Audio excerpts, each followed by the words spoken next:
Haleluya, puji nama Tuhan, jemaat yang dikasihi Tuhan. Kembali lagi kita berkumpul di malam ini di dalam renungan YPD Efrata. Sebelum kita mulai renungan di malam hari ini, mari jemaat Tuhan sama-sama kita tundukkan kepala, kita berdoa. Terima kasih banyak Tuhan, Engkau Allah yang baik dalam kehidupan kami. Kami ya Tuhan mengucap syukur buat kesempatan yang Tuhan beri. Kami masih boleh menikmati kehidupan kami. Kami masih boleh menjalani kehidupan kami semua karena kemurahan Tuhan. Di malam hari ini Tuhan, kami mau mendengarkan kebenaran firman-Mu. Kami mau mendengarkan pesan-pesan firman Tuhan. Biarlah ya Tuhan kami memberikan hati kami yang terbaik untuk ditaburi oleh firman Tuhan. Biarlah setiap kehidupan kami ini menyenangkan hati Tuhan. Biarlah setiap kehidupan kami ini berkenan di hadapan-Mu. Layakkan kami semua Tuhan, agar kami layak untuk menerima firman-Mu. Bahkan berikan kami kemampuan dan kekuatan untuk kami ya Tuhan melakukan firman Tuhan. Di dalam nama Tuhan Yesus kami berdoa dan mengucap syukur. Haleluya, haleluya, amin. Puji nama Tuhan, jemaat Tuhan yang dikasihi Tuhan. Di malam hari ini mari kita langsung saja membuka Alkitab kita di dalam kitab Markus pasal yang ke-12 ayatnya yang ke-30. Markus pasal yang ke-12 ayatnya yang ke-30. Demikianlah bunyi firman Tuhan.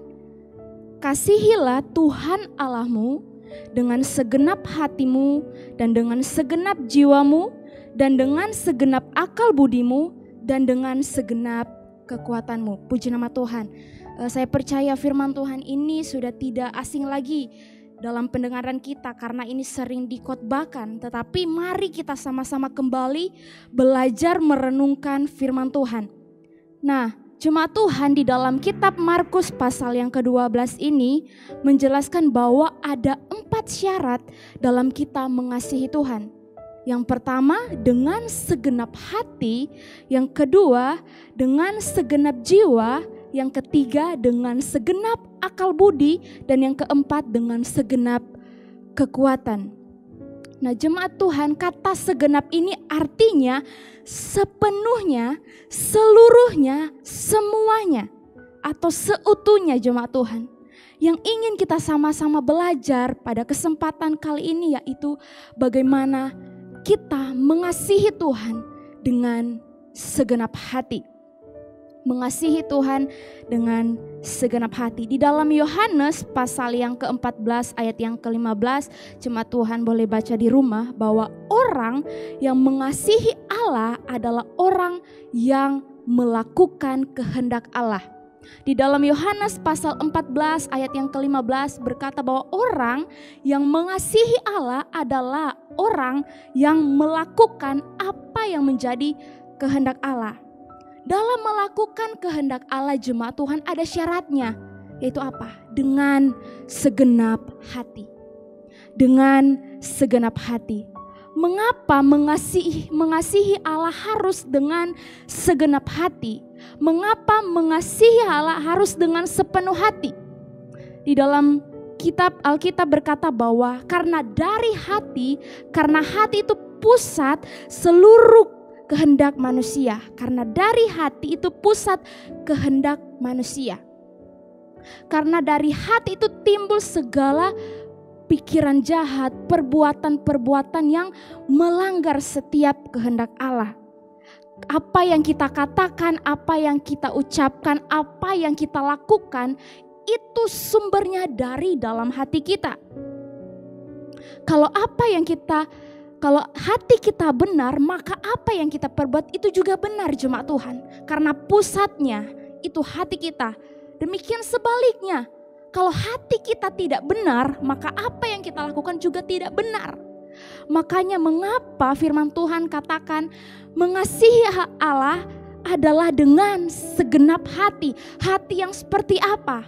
Hati yang benar. Hati yang benar-benar mengasihi Allah. Oleh sebab itu bahkan di dalam Amsal berkata, mengapa kita harus menjaga hati? Jagalah hatimu dengan segala kewaspadaan. Karena dari situlah terpancar kehidupan. Karena seluruh pusat kehidupan manusia itu pusatnya ada di hati kita manusia. Artinya mengasihi dengan segenap hati itu adalah suatu perbuatan yang benar-benar tulus, benar-benar murni kita lakukan dari dalam hati kita, jemaat Tuhan. Orang yang mengasihi Allah tadi dalam Yohanes 14 ayat yang ke-15 berkata adalah orang yang melakukan apa yang menjadi kehendak Allah. Artinya apa? Melakukan kehendak Allah bukan hanya sekedar berbicara soal perbuatan. Tetapi melakukan kehendak Allah adalah mempersembahkan hati kita sepenuhnya. Bukan hanya sekedar perbuatan yang dilihat oleh orang-orang, tetapi benar-benar lahir murni dari dalam hati kita. Itulah yang dikatakan mengasihi Allah dengan segenap hati. Kenapa? Agar apa yang kita lakukan bukan ingin dipuji manusia. Agar apa yang kita lakukan bukan karena hanya ingin terlihat rohani oleh manusia. Bukan, jemaat Tuhan. Tetapi itu benar-benar lahir karena kita mengasihi Allah. Itu benar-benar lahir dari dalam hati kita. Hati kita yang benar-benar mau mengasihi Allah, jemaat Tuhan. Oleh sebab itu bagaimana Tuhan mengajarkan, kasihilah Tuhan Allahmu dengan apa? Segenap hatimu. Kalau kita mau mengasihi Tuhan, jangan hanya setengah-setengah, tapi segenap hati, sepenuh hati, benar-benar untuk Tuhan. Benar-benar untuk Tuhan.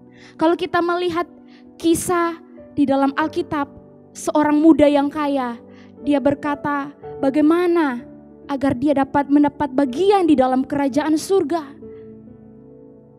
Dia berkata bahwa dia sudah melakukan perintah-perintah Allah, jangan membunuh, jangan mencuri, jangan berzina. Dia sudah melakukan semuanya itu. Tetapi apa yang Tuhan katakan, jualah hartamu dan bagikanlah kepada orang-orang miskin. Apa yang dilakukan oleh orang kaya ini?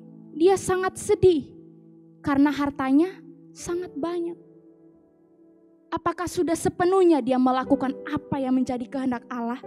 Apakah sudah sepenuhnya dia mengasihi Allah dengan segenap hati? Ketika Tuhan menyuruh dia untuk menjual hartanya dan memberikan itu kepada orang-orang miskin, kenapa dia tidak melakukannya? Karena hanya sekedar perbuatan, tidak sampai mengasihi dengan segenap hati. Oleh sebab itu jemaat Tuhan, sebagai orang-orang percaya yang telah mengenal Tuhan, baiklah apapun yang kita lakukan itu bukan hanya sekedar kelihatan, tetapi itu lahir dari dalam hati kita. Bukan hanya sekedar kelihatan menyembah, tetapi benar-benar menyembah. Bukan hanya sekedar kelihatan memberi, tetapi benar-benar memberi. Bukan hanya sekedar kelihatan mengasihi, tetapi benar-benar mengasihi. Bukan hanya sekedar kelihatan melayani, tetapi benar-benar melayani. Itu artinya dengan segenap hati. Kenapa harus dari hati dulu? Kenapa harus dari hati dulu? Karena itu pusat dari setiap keadaan manusia. Itu pusat kehendak manusia. Oleh sebab itu ketika kita melakukan kehendak Allah, biarlah kita melakukannya dengan motivasi yang murni dari hati. Dengan motivasi yang benar-benar lahir dari hati kita jemaat Tuhan. Dalam Roma 12 ayat 9 berkata, hendaklah kasih itu jangan pura-pura. Ketika kita mau mengasihi Allah, janganlah hanya sekedar kelihatan, tetapi itu benar-benar lahir dari dalam hati kita. Hanya sekedar perbuatan, tapi kita mempersembahkan hati kita seutuhnya. Menaruh hati kita seutuhnya dalam kita melakukan sesuatu, melakukan kehendak Allah di dalam kehidupan kita. Melakukan apa yang menjadi kehendak Allah dengan hati yang benar-benar mengasihi Allah jemaat Tuhan. Yang jadi pertanyaan dalam kehidupan kita, sudahkah kita mengasihi Tuhan dengan segenap hati? Sudahkah kita mengasihi Tuhan? Sudahkah kita melakukan kehendak Allah yang lahir dari hati yang benar-benar mengasihi Allah? Apakah sudahkah kita melakukan kehendaknya dengan segenap hati? Benar-benar dari hati yang mengasihi Allah? Itu yang jadi pertanyaan di dalam setiap kehidupan kita. Ingat, sebagai manusia kita punya kelemahan. Oleh sebab itu jangan bergantung bahwa kita mampu, tetapi kita diberi kekuatan. Bahkan kita diberikan seorang penolong yang memampukan kita untuk melakukan firman Tuhan. Oleh sebab itu terus andalkan Roh Kudus di dalam kehidupan kita, agar sepanjang kehidupan kita kita dapat melakukan apa yang menjadi kehendak Tuhan dengan pimpinan roh, bahwa hidup kita di bawah pimpinan roh, bukan di dalam pimpinan daging, tetapi kita mau menyerahkan kehidupan kita untuk dipimpin Roh Kudus, sehingga kita bisa melakukan apa yang menjadi kehendak Allah. Orang yang dibenarkan adalah orang yang diberi kemampuan untuk melakukan kebenaran. Oleh sebab itu jemaat Tuhan, kasihilah Tuhan Allahmu dengan segenap hatimu, hati yang benar-benar murni kita lakukan untuk Tuhan, dengan segenap jiwa, dengan segenap akal budi, dan dengan segenap kekuatanmu. Puji nama Tuhan, jemaat Tuhan. Kita tundukkan kepala, kita berdoa. Terima kasih banyak Bapa, Engkau Allah yang baik dalam hidup kami. Kami sangat bersyukur karena Engkau Tuhan masih memberi kami kesempatan untuk kami sama-sama mendengar firman Tuhan. Biarlah Tuhan setiap firman yang kami dengar ini tidak sia-sia, tetapi ya Tuhan, kami ya Tuhan melakukan apa yang menjadi kehendak-Mu, apa yang menjadi pesan firman-Mu di dalam kehidupan kami Tuhan.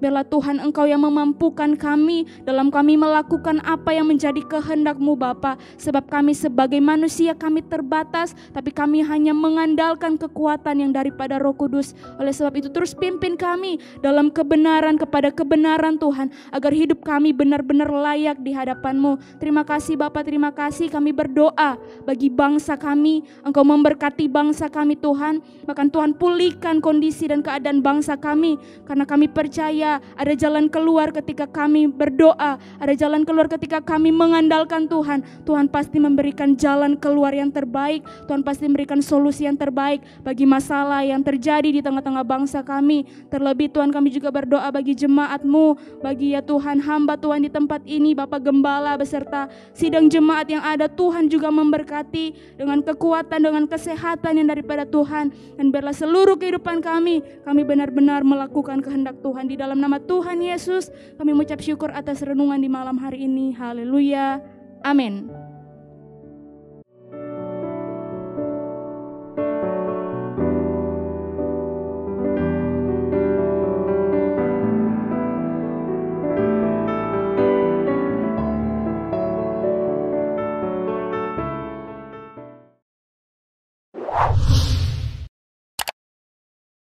Subscribe channel YouTube GPDI Efrata Yogyakarta dan aktifkan lonceng notifikasinya untuk mendapatkan informasi seputar live streaming dan video khotbah terbaru lainnya.